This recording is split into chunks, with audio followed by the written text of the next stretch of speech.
देखिए, ये जो ट्रंप और मोदी की बातचीत हुई है, जिसका आज खुलासा विक्रम मिस्री जो हमारे विदेश सचिव हैं उन्होंने किया है दूरदर्शन न्यूज़ और ट्वीट के थ्रू, तो उस पे काफ़ी लोगों की दिलचस्पी है, क्योंकि अभी तक ये बात चल रही थी। ट्रंप ने कम से कम 15 बार हर तरह के मौके पर ये बोला था कि भारत और पाकिस्तान के बीच में जो सीज़ फायर युद्ध विराम हुआ था वो अमेरिकी दखल के ज़रिए हुआ था, कि ट्रंप ने दोनों देशों के मुखिया थे उनको फ़ोन करके बोला था कि ये जंग बंद करो और जो है हम लोग व्यापार करते हैं। और उसके बाद ट्रंप का ये दावा था कि ये एकदम सीज़ फायर हो गई थी, दोनों देशों ने उनकी बात मान ली थी। और उसका उदाहरण दे के कहा था कि यही तरीके से मैं इज़राइल और ईरान की लड़ाई को जो है ख़त्म कर दूंगा, जो आखिरी बार उन्होंने बोला था। लेकिन आज जो विदेश सचिव का जो ट्वीट आया है या दूरदर्शन न्यूज़ ने जो खबर दी है कि उसके मुताबिक जो है मोदी जी की ट्रंप के साथ 35 मिनट की टेलीफोन पे बातचीत हुई है, जिस पे मोदी जी ने 3 चीज़ों को स्पष्ट किया है। पहली बात कि आज तक कभी व्यापार की बात इस सिलसिले में, ऑपरेशन सिंदूर के सिलसिले में नहीं हुई। दूसरी बात जो है कि किसी तीसरे देश की इंटरवेंशन के साथ ये सीज़ फायर नहीं हुई। और जो है अगली बात जो है कि अगर भारत जो है के ऊपर कोई आतंकवाद करेगा तो उसको जो है कोई भी अगर एक्शन करेगा, टेररिज्म का कोई भी एक्शन होगा, उसको India will interpret it as an act of war और उसी के मुताबिक मुंह तोड़ जवाब देगा।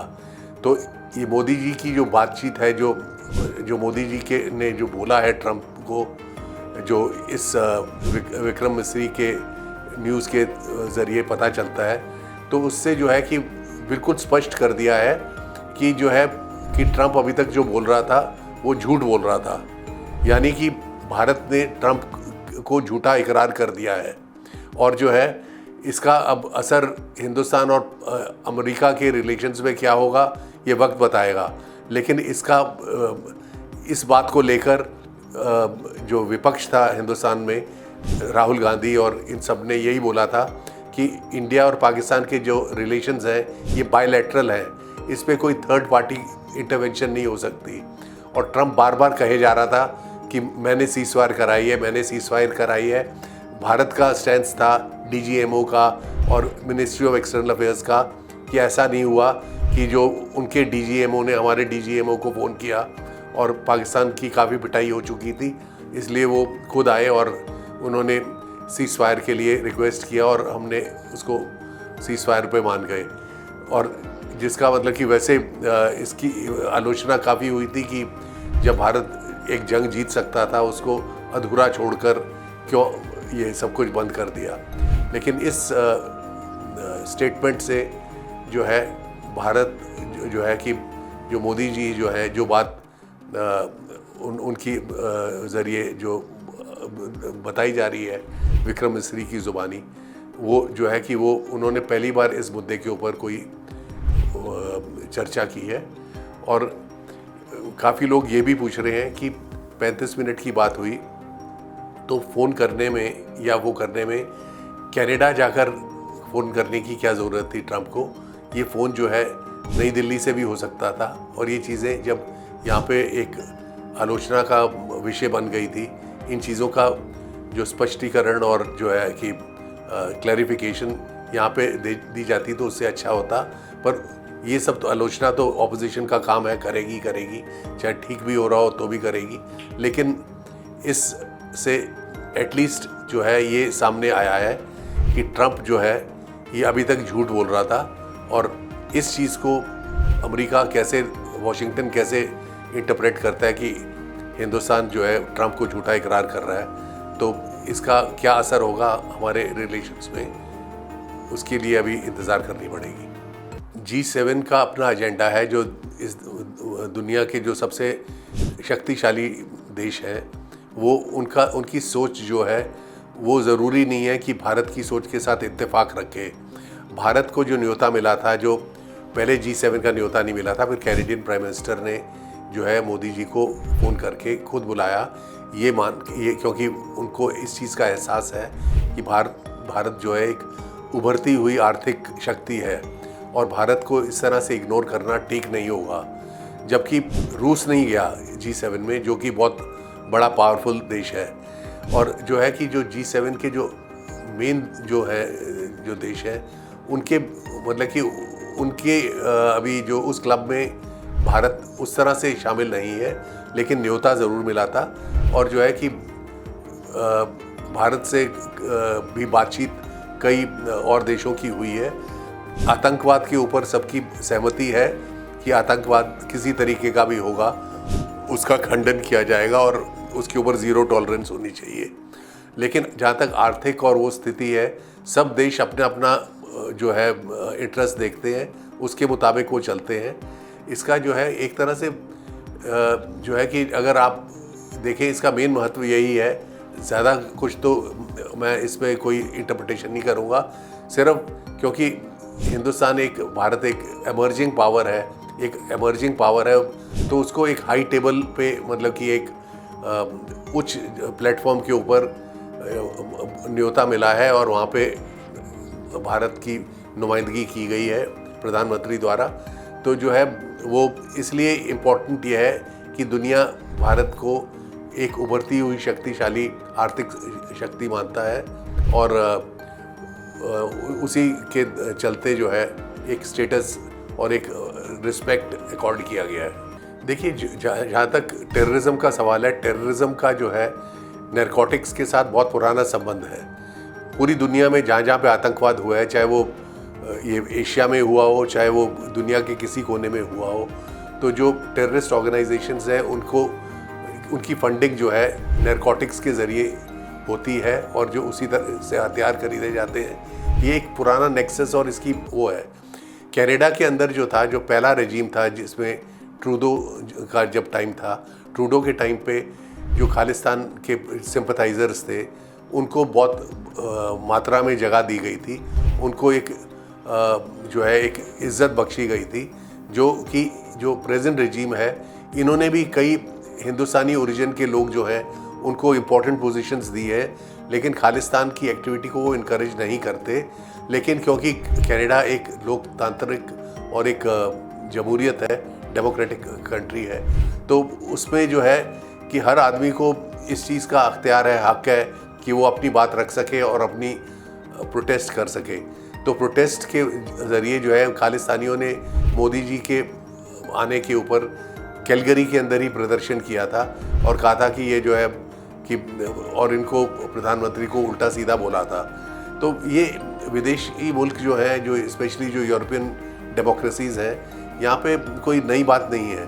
तो जो कुछ लोग जो है उनके इंटरेस्ट जो है उनको बाहर की ताकतें भी वो करती हैं और इसलिए खालिस्तान जो है कि उसकी कोई डिमांड हिंदुस्तान में नहीं है। जो हिंदुस्तान का जो सिख है उसमें 1% भी ऐसा नहीं है जो खालिस्तान चाहता है। उनका सबका यहाँ पे वो उनको इज़्ज़त मिली हुई है, उनका एक स्टेटस है, उनका एक पोजीशन है, उनका एक मान है। वो इस छोड़ के खालिस्तान के चक्कर में थोड़ी जाएंगे। अगर खालिस्तान कनाडा बनाने में इतना इंटरेस्टेड है तो कनाडा में तो कितनी खुली जगह है, जगह ही जगह है कि और आबादी कम है, तो खालिस्तान का जो है कनाडा में क्यों नहीं बना देते। कनाडा में डिमांड करें कि कनाडा में किसी उसमें प्रोविंस में खालिस्तान बन जाए, तो वहाँ पे आराम से जो खालिस्तान चाहता है वहाँ पे झंडा भी लहराए और अपनी बात भी रखे और अपने लोगों को इलेक्ट भी करे और खुशी राजी रहे। नहीं, ऐसा नहीं है। अब भारत की जो लेटेस्ट स्टेटमेंट अगर देखी जाए जो विक्रम मिस्री के द्वारा रिलीज़ की गई है, तो ट्रंप को अगर भारत ने झूठा तो इकरार कर ही दिया है, तो अगर वो झूठा आदमी है तो वो उसके ऊपर कौन भरोसा करेगा। अगर ट्रंप कह रहा है कि वो यहाँ पे अमन चाहता है, ये इजराइल और ईरान के बीच में, ये जो है ये लोगों को के हलक के नीचे नहीं उतरता, क्योंकि इजराइल की इतनी हिम्मत हो नहीं सकती थी कि अमेरिकी शय और अमेरिकी सपोर्ट के बिना वो ईरान के ऊपर आक्रमण करता। जो है अमेरिका के जितने जहाज़ हैं वो मेडिटेरेनियन में हो, चाहे इंडियन ओशन में हो, चाहे कहीं हो, सब हाई अलर्ट पे हैं। अमेरिकी फ़ौजें जो हैं जो मिडल ईस्ट में, वेस्ट एशिया में हैं, वो हाई अलर्ट पे हैं। अमेरिका ने जो है कि इस आक्रमण से पहले बहुत सारे जो खतरनाक मिसाइल्स थे वो इजराइल को दिए थे। तो जो है कि ये कहना, और अमेरिकी इंटेलिजेंस के चलते ही इजराइल के कई जो आक्रमण हैं वो हो रहे हैं, जबकि इजराइल की अपनी इंटेलिजेंस भी बहुत अच्छी है। तो ये मानना बिल्कुल वो संभव नहीं है कि बिना अमेरिका के इजराइल इतनी हिम्मत कर सकता था कि ईरान के ऊपर अटैक करता। और जो है ये जो बोला जा रहा है कि ईरान के ऊपर इसलिए अटैक कर रहे हैं और ट्रंप कह रहे हैं कि वहाँ पे उनकी जो परमाणु शक्ति थी और वो था वो अलाउड नहीं होगा, वो हम कभी भी परमिट नहीं करेंगे वगैरह वगैरह। ये परमाणु शक्ति की बात नहीं है। ये जो है कि जब आप सियासत को देखते हो, चाहे डोमेस्टिक सियासत को देखो चाहे इंटरनेशनल लेवल पे देखो, जो बोला जाता है वो और जो असली ऑब्जेक्टिव होता है वो हमेशा फ़र्क होता है। दुनिया को अपनी डोमेस्टिक ऑडियंसेस को ये बहकावा करने के लिए कि हम न्यूक्लियर उनकी परमाणु शक्ति को ख़त्म कर रहे हैं, क्योंकि जबकि ऐसा कोई भी नहीं था, वो कोई बॉम्ब बनाने के नज़दीक भी नहीं थे। वो अपनी एनर्जी बनाने का ईरान को अख्तियार है, वो उस तरफ काम कर रहे थे।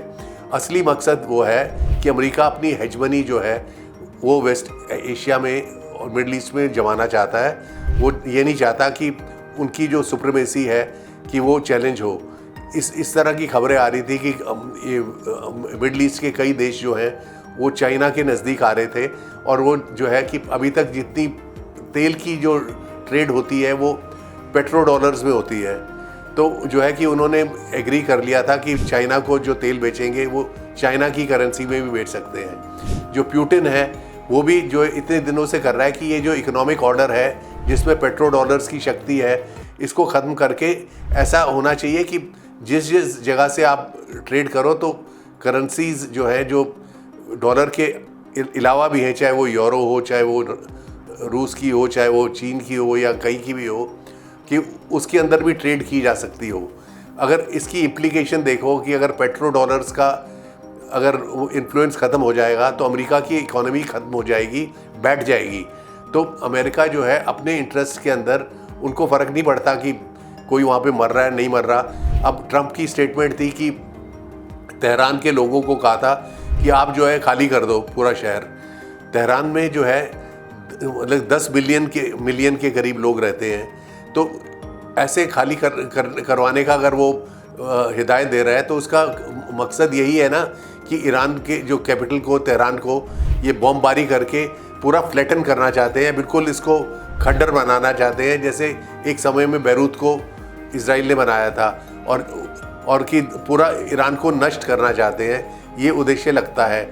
लेकिन इस बीच में जैसे आपने बोला कि जो है रूस जो है वो ईरान की तरफ नहीं है। इस तरह अगर आप देखें कि एक ब्रिक्स नेशन का एक गुट है जिसमें भारत भी है, ब्राज़ील भी है, साउथ अफ्रीका भी है, रूस भी है, चीन भी है, और उसमें सबसे लेटेस्ट सदस्य ईरान था।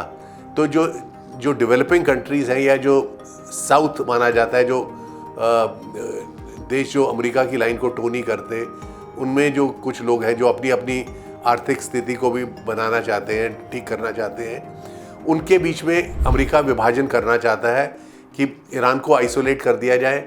इंडिया जो है कि का भी स्टैंड अलग हो, रूस का भी हो, लेकिन ऐसा अभी कहना बहुत जल्दी है कि ऐसा इस चीज़ में उनको कामयाबी मिल रही है। बहुत कॉम्प्लिकेटेड और कॉम्प्लेक्स प्रॉब्लम है, इसमें बहुत चीज़ें हो सकती हैं।